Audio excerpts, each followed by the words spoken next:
Bendiciones, queridos amigos. Gracias por prestarnos su atención durante unos 5 minutos más o menos. Hace rato que estoy queriendo hablar con ustedes acerca de un tema, y es el tema de la guerra espiritual.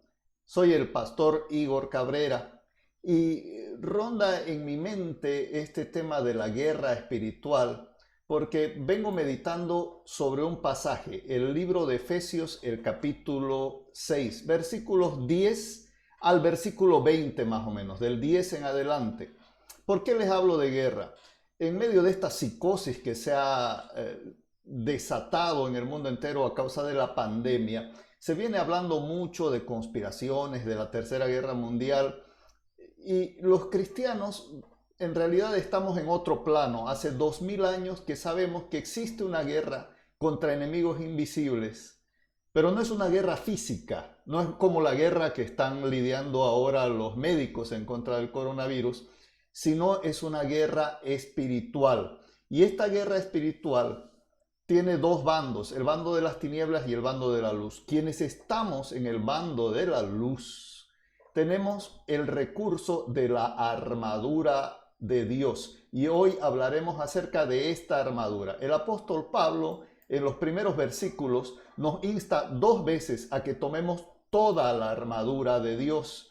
Y vamos a ver cuáles son las partes de esta armadura, para qué sirven y cómo podemos aprovecharlas en la guerra que nosotros tenemos que lidiar. Pero primero vamos a ponernos en contexto.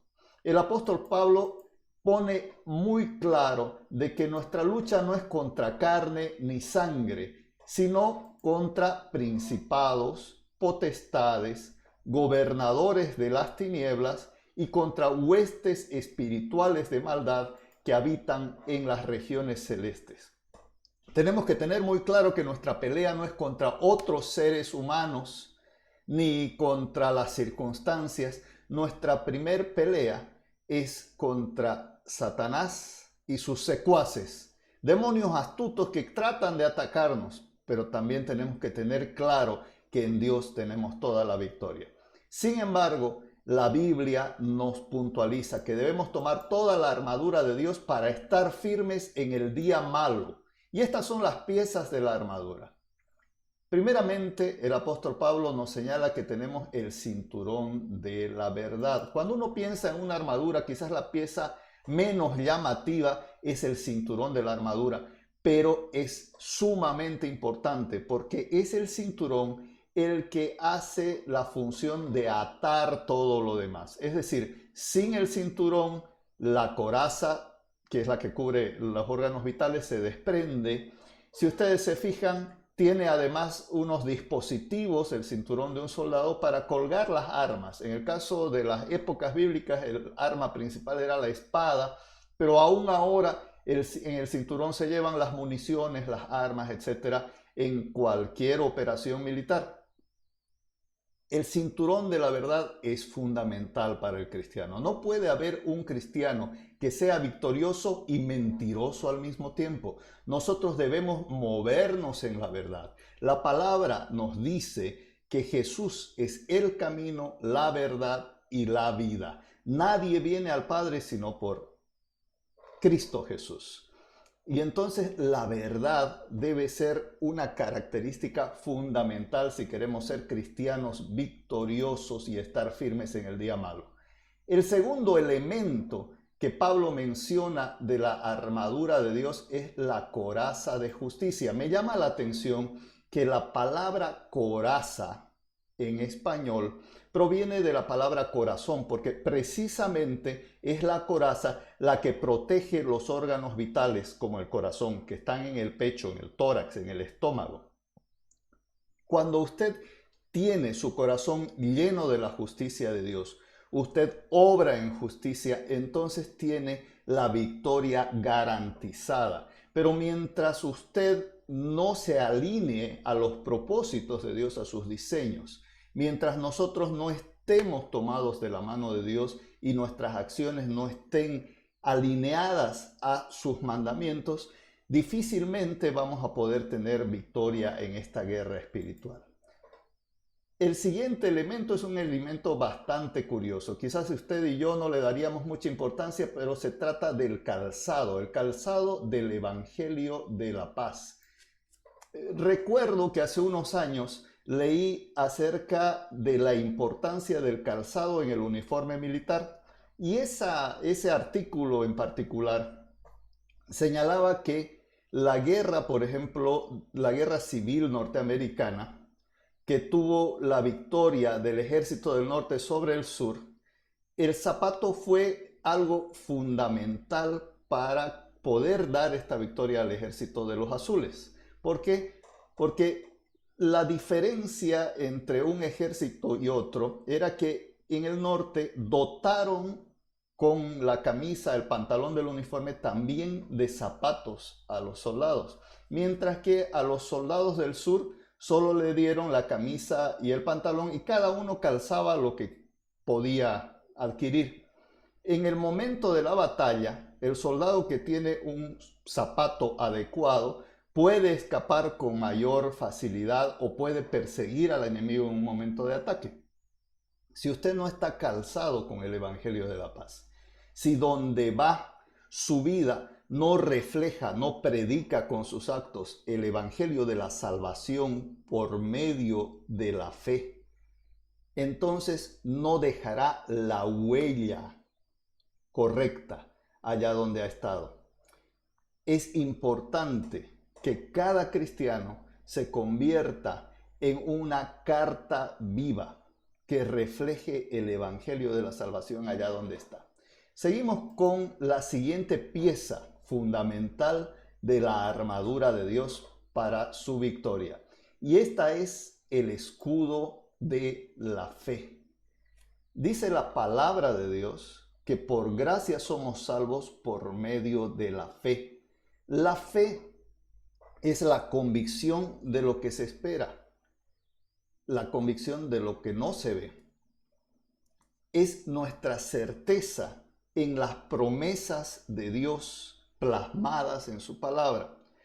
En el tiempo posmoderno se habla demasiado acerca de el pensamiento positivo, que tenemos que tener buenas vibras, buena onda. La fe no se trata de eso. La fe está fundamentada en las promesas de Dios, en su palabra. Y es esta fe la que tenemos que poner en acción, porque habíamos hablado que nuestros enemigos están tratando de atacarnos. Dice la Biblia que Satanás anda como león rugiente buscando a quien devorar.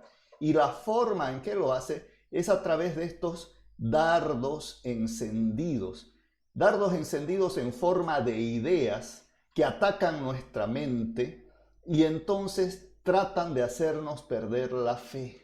Pero cuando nuestra fe es firme y la tomamos sobre todas las cosas, como dice el apóstol Pablo en Efesios 6, entonces podemos apagar los dardos encendidos del enemigo. Le pongo un ejemplo.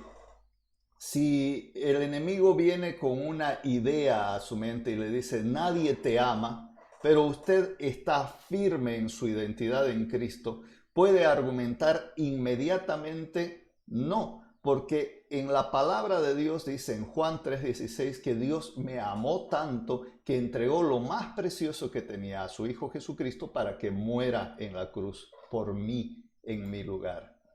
Bien, vamos con la siguiente pieza de la armadura de Dios, que es el yelmo. Yelmo quiere decir casco, el yelmo de la salvación. Así como la coraza protegía los órganos vitales, el casco protege algo muy importante que es nuestra cabeza, donde está nuestro cerebro, donde se toman todas las decisiones. Me parece muy significativo que el apóstol Pablo haya puesto el yelmo de la salvación como algo que protege la cabeza. La toma de decisiones en nuestra vida debe estar en función de la salvación. Nuestro objetivo principal debe ser buscar el reino de Dios y su justicia, sabiendo que todas las demás cosas nos serán añadidas. La palabra de Dios dice, todo lo justo, todo lo bueno, todo lo que es de buen nombre, si hay virtud alguna, si hay algo digno de alabanza, en esto piensen. Nuestros pensamientos deben estar protegidos en función de la palabra de Dios. Y precisamente esto nos lleva a la siguiente pieza de la armadura de Dios, que es la espada de la palabra de Dios. La palabra de Dios es la Biblia. En ella está basada nuestra fe, como decíamos anteriormente.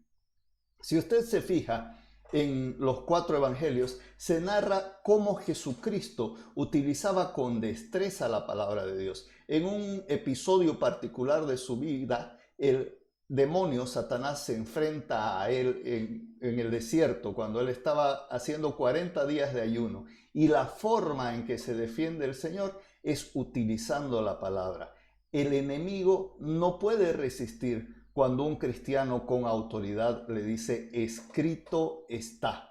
Por eso es muy importante que todos los días conozcamos más de la Biblia, de la palabra de Dios, la leamos, la meditemos, la guardemos en nuestro corazón y sobre todo que la obedezcamos.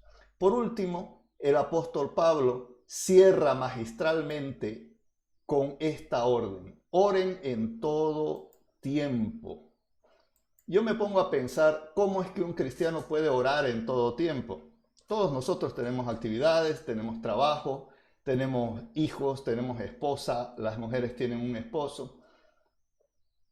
Es precioso poder dedicar un tiempo largo de oración y tener la capacidad de orar cada vez más.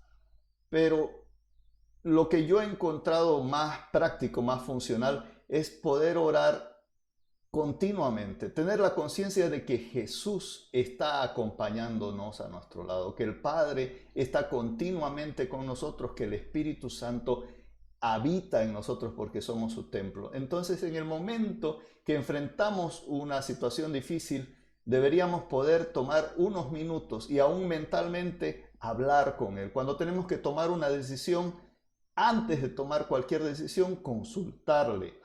Y cuando nos ocurre algo bueno, expresarle nuestro agradecimiento, estarle hablando continuamente a Dios, así como estamos conectados con los amigos a través del WhatsApp y cada rato les estamos mandando mensajes. Esa debería ser una relación constante con nuestro Señor. Dios le bendiga mucho. Reciba un cordial saludo de parte de su amigo Igor Cabrera y miles de bendiciones de parte de nuestro Padre Celestial. Yo espero poder haber sido de bendición para su vida. Si es así, comparta este video, suscríbase a mi canal y nos vemos en el siguiente video. Dios le bendiga.